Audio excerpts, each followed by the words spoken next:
साथियों नमस्कार। आज हम पत्र लेखन के बारे में जानेंगे। जैसा कि आप जानते हैं, सामाजिक प्राणी होने के नाते मनुष्य किसी न किसी प्रकार से समाज से जुड़ा रहता है तथा सभी से संबंध रखना चाहता है। इसलिए आवश्यकता अनुसार समय समय पर वह अपने मनोभाव अथवा अपनी आवश्यकताओं को अपने संबंधियों के सामने प्रकट करता है। यदि संबंधी पास में है तो सीधे बातचीत के द्वारा समस्या हल हो जाती है। यदि वह दूर है तो समस्याओं अथवा मनोभावों को लिपिबद्ध करके उसके पास भेजना पड़ता है। लिपिबद्ध करके जो भेजा जाता है उसी को पत्र कहते हैं। आइए परिभाषा के द्वारा हम पत्र के बारे में समझते हैं। जब मन में आए हुए विचारों, आवश्यकताओं एवं सूचनाओं को संबंधित व्यक्ति तक भेजने के लिए कागज पर लिखते हैं। जब मन में जो हमारे विचार आते हैं, हमारी जो आवश्यकताएं होती हैं, जो भी हम सूचना भेजना चाहते हैं, उनको भेजने के लिए किसी कागज पर लिखते हैं तो इसे पत्र लेखन कहते हैं। पत्र दो प्रकार के होते हैं, औपचारिक पत्र, अनौपचारिक पत्र। अनौपचारिक पत्र को ही हम व्यवहारिक पत्र भी कहते हैं। पहला है औपचारिक पत्र। सभी शासकीय, अर्धशासकीय विद्यालय, महाविद्यालय, प्रकाशन और व्यापार आदि के लिए लिखे जाने वाले पत्र औपचारिक पत्र कहे जाते हैं। इसके अंतर्गत प्रार्थना पत्र, शिकायत पत्र, संपादकीय पत्र, आवेदन पत्र और व्यावसायिक पत्र आदि आते हैं। दूसरा है अनौपचारिक पत्र। इसमें हमारे संबंधी जन जैसे माता पिता, भाई, मित्र, गुरु के लिए लिखे जाने वाले पत्र अनौपचारिक पत्र अथवा व्यवहारिक पत्र कहे जाते हैं।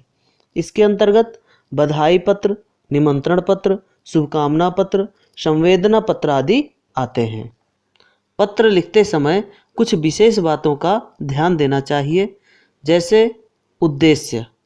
पत्र उद्देश्य पूर्ण होना चाहिए। दूसरा शैली, पत्र की भाषा सरल एवं स्पष्ट होनी चाहिए। अगला है शिष्टाचार। पत्र प्राप्तकर्ता को कैसे संबोधित करना है इसका भली प्रकार से विचार कर लेना चाहिए। अगला है सुलेख। पत्र स्पष्ट वर्णों में सुंदर लिखा जाना चाहिए। इसकी लिखावट सुंदर होनी चाहिए। आइए उदाहरण से समझते हैं। ये एक औपचारिक पत्र है।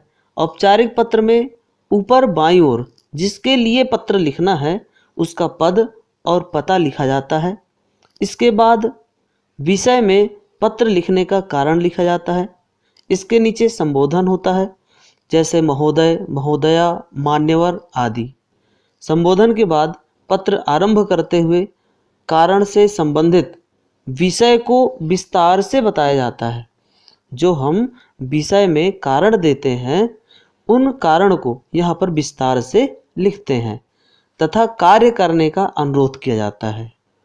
अंत में प्रार्थी, भवदीय, भवदीया, आपका आदि लिखते हुए अपना नाम, पता तथा दिनांक लिखते हैं। किंतु कार्यालयीन पत्र में ऊपर दाईं ओर स्थान एवं दिनांक लिखा जाता है।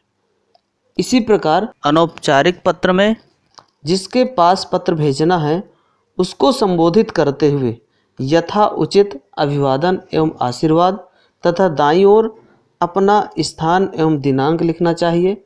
इसके बाद उद्देश्य को ध्यान में रखते हुए मन में आए हुए जो विचार हैं, मनोगत जो भाव हैं, उनको विस्तार से लिखा जाता है।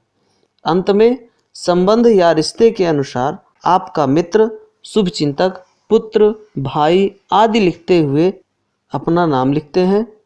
ऊपर लिफाफे में पत्र प्राप्तकर्ता का नाम, पता लिखा जाता है तथा नीचे प्रेषक में अपना नाम, पता लिखा जाता है। तो साथियों, आज आप पत्र लेखन के बारे में भली प्रकार से जान गए होंगे। आज का वीडियो यहीं समाप्त करते हैं। अगले टॉपिक के साथ पुनः मिलेंगे। धन्यवाद।